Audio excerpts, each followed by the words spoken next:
साथियों, natural farming Bharat का अपना स्वदेशी विचार है। ये हमने कहीं से इंपोर्ट नहीं किया है, यानी हमारी ट्रेडिशन से जन्मा है।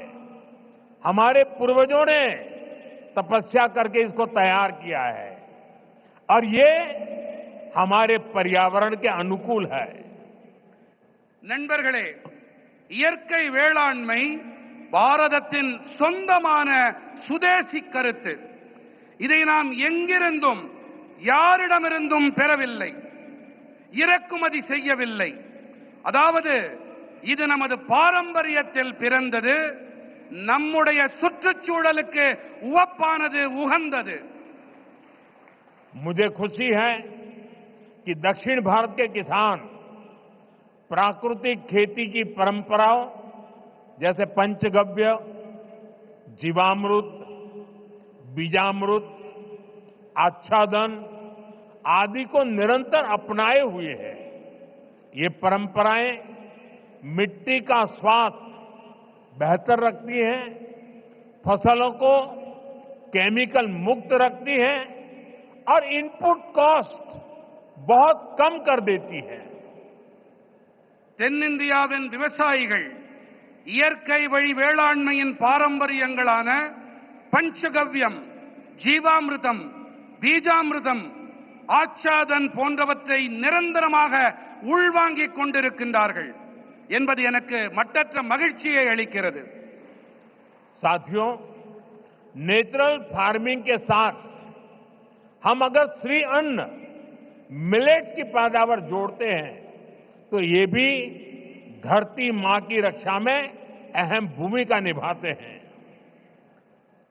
நண்பர்களே, இயற்கை வேளாண்மையோடு கூடவே நாம் ஸ்ரீ அன்னம், அதாவது சிறுதானியங்கள் பயிர் செய்வதையும் இணைக்க வேண்டும். இவை நம்முடைய இந்த பூமித்தாயின் பாதுகாப்பிற்கு சிறப்பான பங்களிப்பினை அளிக்கின்றது. तमिलनाडु में तो भगवान मुरुगन को शहद और श्री अन्न से बने तेनम तिनई मावुम उसका भोग लगाया जाता है।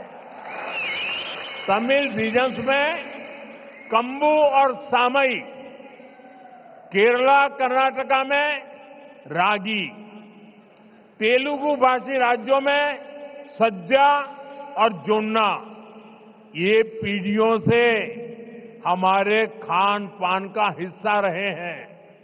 நம்முடைய தமிழ்நாட்டிலே முருகப்பெருமானுக்கு தேனும் தினைமாவையும் நிவேதன பொருட்களாக நாம் படைக்கின்றோம்.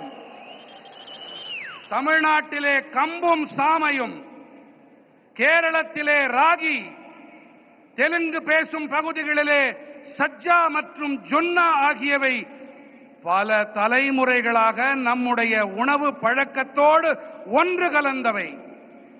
हमारी सरकार का प्रयास है कि हमारा ये सुपर फूड दुनिया भर के बाजारों तक पहुंचे और वैश्विक बाजार में इनकी पहुंच बढ़ाने में natural farming, chemical free farming को भी, इसकी भी बहुत बड़ी भूमिका है। इसलिए मैं समझता हूं इस समिट में इससे जुड़े प्रयासों पर भी अवश्य चर्चा होनी चाहिए।